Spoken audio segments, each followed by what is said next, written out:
Doctor Baba Saheb Ambedkar Open university.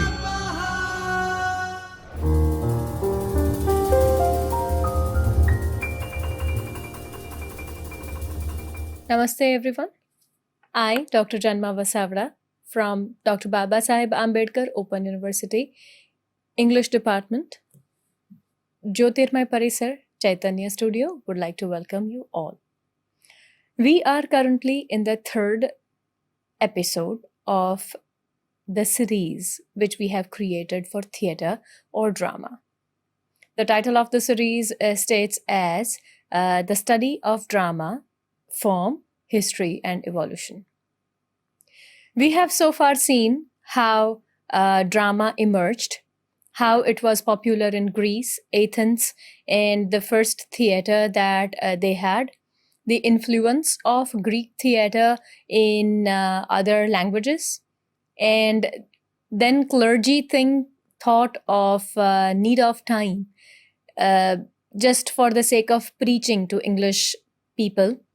And they also thought that we need something innovative. So this entire history we have covered. Therein we have seen mystery plays, miracle plays, and morality plays. Now, what is a mystery play? Mystery play is a play that incorporates the words of God. Morality plays was because they thought that it is the need of time to preach morals to everyone, because some immorals were entering into it, and they thought that it is not appropriate for the sake of society. So they started then banishing this kind of dramas because the interaction with the people with drama, that is the audience and the dramatist, actors, was becoming more live. They were hooting, they were rooting, cheering up. When any evil character enters in, they were literally throwing rotten tomatoes and eggs on them. And at that level that they used to fight also. So clergy thought that the motto behind beginning of this entire action is gradually vanishing, and it is taking place from moral to immoral, and they thought that it should be banished because such practices are not entertained. So this is all what we have covered by now. Today we are going to go ahead with the definition given by Aristotle.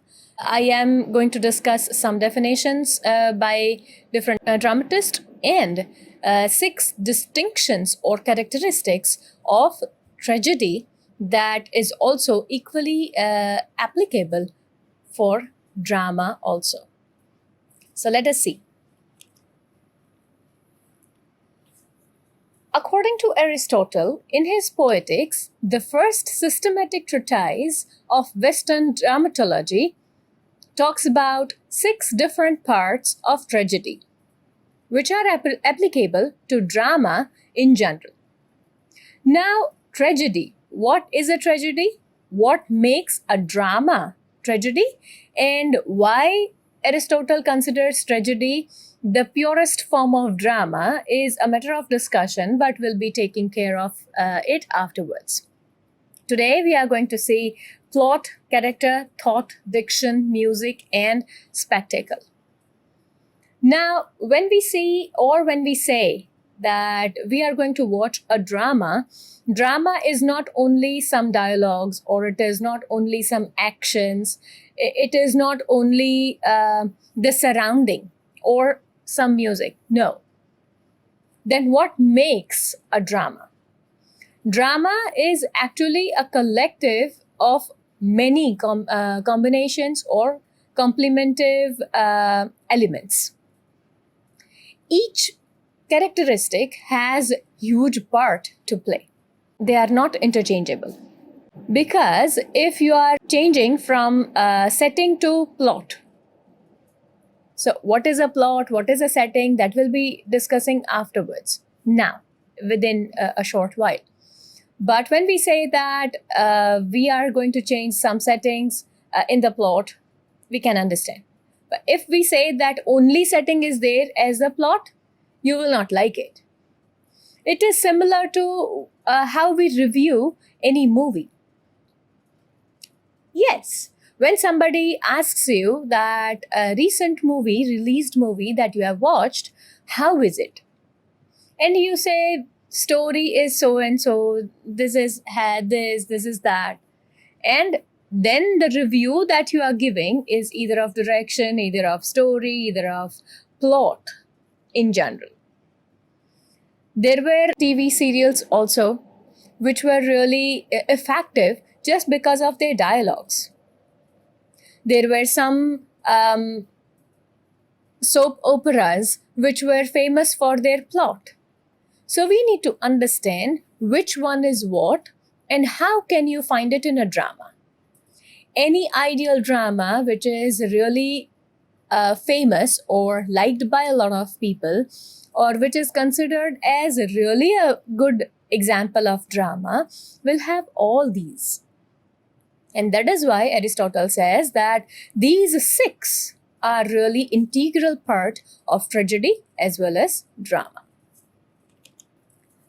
So first comes plot. In really simple words, without confusing you or without making things more complicated to you, I can state in firm words that a plot is a series of action or a story. Simple, yet very complicated. It can be complex, it can be simple, it can be tragic, it can be really difficult to understand. A plot can make it or a plot can spoil it. So it is actually a progression of events. When we say that what is happening in Waiting for Godot by Samuel Beckett, you say nothing happens. Nothing happens, and then also it's considered one of the best examples of drama. Why and how? It's actually a drama example of absurd drama. That's another term that we are going to come up in some time. But when we say what happens in Hamlet, so you'll say that there was a king who was poisoned by the brother itself, and the ghost actually appears in front of the son. Now son knows about it. So entire story. In short, whatever happens in major plot or the series of exposition of theme or story that has rising action, that has falling action, main conflict, and final solution. Now, what is a rising action? You come across some facts and figures. There will be constant uprising events that will lead to a point. Then onwards, it will start falling further. And then this entire up and down will lead to main conflict. You come across a solution, and then you'll have your conclusion. So a plot has everything. Every tinier aspect is written in plot, whether it's a narration of a story or any action or setting or any instruction that a playwright wants to give. So everything is inclusive in plot. Now characters. You have everything. You are saying that the story goes on like that and this character meets the other character, but there comes the second important part comes up as character. You will have protagonist, you'll have antagonist, you'll have folly characters, you'll have side characters, major characters, minor characters, and there will be other supportive characters also which will help you to weave the story further. So, characters play important part in drama, be it major ones or minor ones.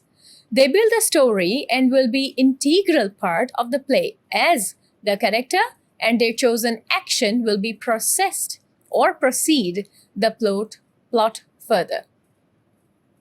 Now, while we say that characters help to build a plot, which means characters are there who are doing something and through their action, plot is intervened.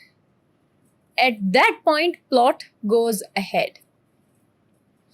Plot reaches to a rising action or a falling action, and that is visible because of the character. What Hamlet is feeling or what Pozzo is feeling in Waiting for Godot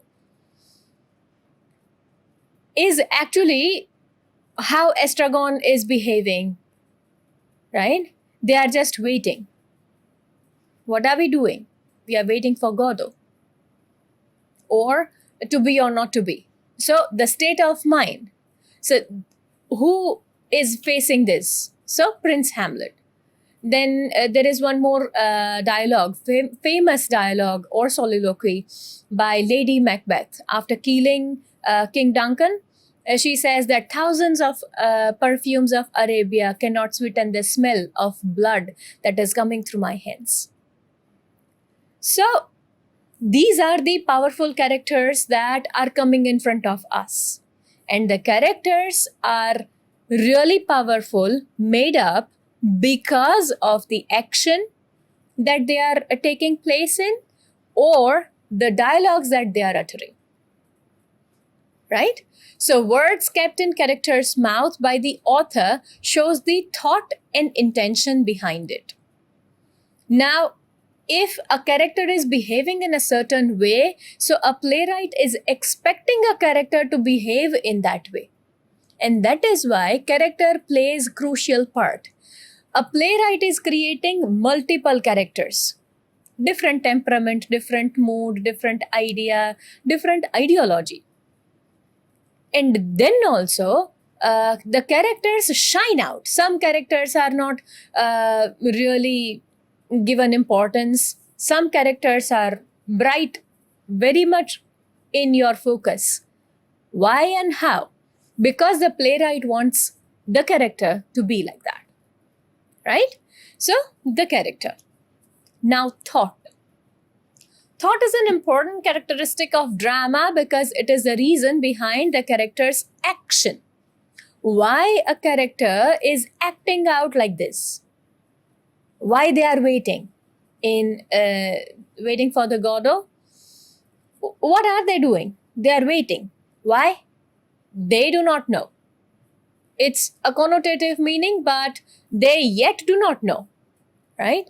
So, thought is an important characteristic of drama because it is the reason behind a character's action and the message the protagonist is trying to convey to the audience. Thought is often the theme of drama and can be central to the plot and character development. It can be just an action that they are performing, but there is a thought behind it. Again, I'm saying, for example, Hamlet's soliloquies reveal his inner conflicts and motivations, making thoughts a central theme of the tragedy. So, today, dear learners, we have completed 3 major aspects of characteristics of drama: plot, characters, and thought.